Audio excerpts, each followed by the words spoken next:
No, harm reduction services are not to scale in Canada. Oh my goodness. I guess I want to acknowledge the people who are working hard to try to make that happen. But certainly, harm reduction services, those programs, those relationships aren't available everywhere. Donc, on va dire que non, c'est pas accessible partout. C'est très, je dirais que la majorité des endroits au Canada, c'est pas accessible. C'est peut-être, et même dans des grandes villes où il y a une accessibilité à des services, c'est pas accessible pour toutes les personnes dans la ville. Moi, je dirais qu'on peut pas vraiment dire que les services de santé liés à l'usage de substances en général sont assez disponibles pour les personnes au Canada et c'est certainement le cas pour les services de réduction de méfaits. Les projets de réduction des méfaits sont encore soutenus, maintenus, mais avec beaucoup plus d'efforts qu'avant, malgré la démonstration qu'il y a plus de demandes, plus d'achalandage pour nos programmes et les gens les fréquentent plus. It's getting better than it was 10 years ago. But it definitely could be improved because it's just slowly getting into Indigenous communities.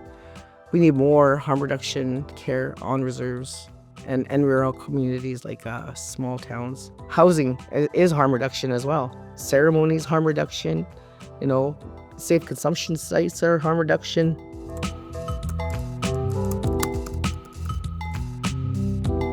Qu'est-ce qu'on voit, c'est que la stigmatisation impacte l'accès aux services. Donc, par exemple, quand on voit les sites de consommation de supervisés et ces sites sont fermés, c'est dû à la stigmatisation à cause c'est dû à des fausses croyances que il y a une solution qui va fonctionner pour tout. Also, stigma, judgmental, and just fear. Just a lot of fear is what they're facing. The lack of funding, the geographical restrictions, and then,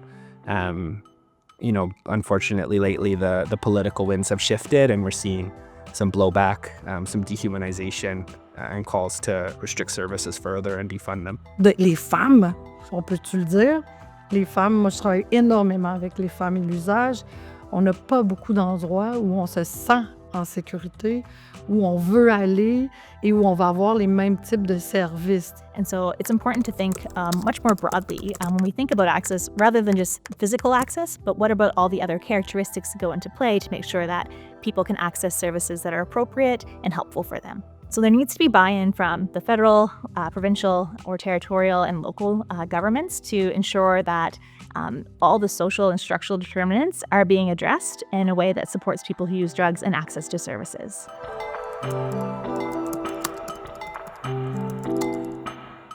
Mais on sait que les personnes qui ont une expérience directe avec les systèmes, une expérience directe avec les politiques, les personnes ont les expertises, non seulement à cause ils ont l'expérience vécue avec l'usage de substances, mais nous avons l'expertise, par exemple, à naviguer le système, à voir ce qui fonctionne ou ne fonctionne pas avec les types de services. On veut que les personnes soient aussi impliquées dans tous les niveaux de notre organisation, que ce soit sous le conseil d'administration ou être membre de l'équipe d'intervention, ou simplement vouloir s'impliquer sur une note plus quotidienne. Et donc, on voit beaucoup de stigmatisation, non seulement dans notre langage, mais aussi dans les décisions qui sont prises pour les personnes et pas avec les personnes.